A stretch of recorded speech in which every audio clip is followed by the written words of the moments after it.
Take a breath.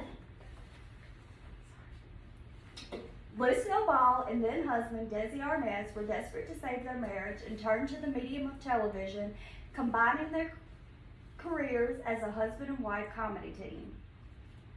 They were told that middle-class suburban housewives would not accept a Latin being married to an American housewife. After some research, I feel confident in conveying to you just how Lucille Ball did in fact become America's sweetheart of comedy. In remembering her life and all that she accomplished with her never give up attitude, we can take an example to achieve our own dreams. When you think of Lucy, what comes to mind is a quirky, funny redhead that was always getting into trouble. But Lucille Desiree Ball was a boss lady, becoming the first woman to run her own production company, Desilue Productions. According to encyclopedia.com, Ball was born August 6, 1911 in Jamestown, New York, and she died April 26, 1989 at the age of 76 from an aortic aneurysm complication. At the age of 15, she dropped out of high school at the encouragement of her mother and joined a dramatic academy in Manhattan. After only 6 weeks, because she was shy and because she felt in awe of the star student Betty Davis, she dropped out. She then returned back to home into high school. She started her career in the early 1930s as a department store model in Manhattan. She went on to become a Chesterfield poster girl, a chorus girl, a movie actress, a supporting actress, and an MGM girl, and a radio comedian. In the summer of 1933, she landed a role as a show for the Roman Scandals. She was on her way to Hollywood 3 days later. For the next 18 years, she bounced around from Golden Columbia, RKO, and MGM, looking for an avenue to showcase her talent. Then finally, in 1951, she became Lucy Ricardo. She was only vaguely known when I Love Lucy premiered on October 15th of 1951. Television was never the same. History was made.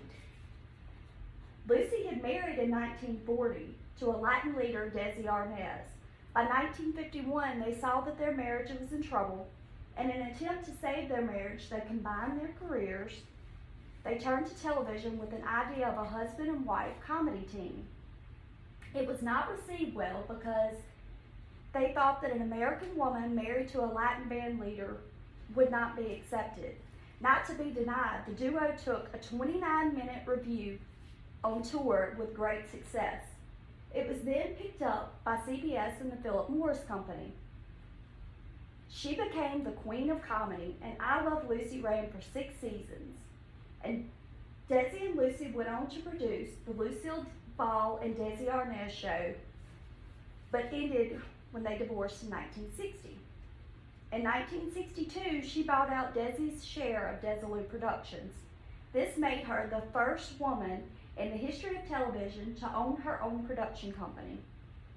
She went on to create Mission Impossible, Man X, and Star Trek. She sold Desilue Production in 1967. As a little girl, I loved I Love Lucy. I even decided to change my name to Lucy June at the age of 3, and I refused to be called anything other than that. I guess you could say I was like her with being headstrong and determined, because to this day, some people think that Lucy is actually my name.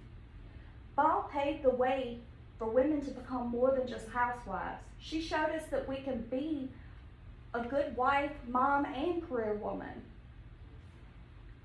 Her determination and never give up attitude is inspiring. As a wife and mother returning to school to further my career, I know the struggle of juggling it all. And like Lucy, I would rather try than live with regret.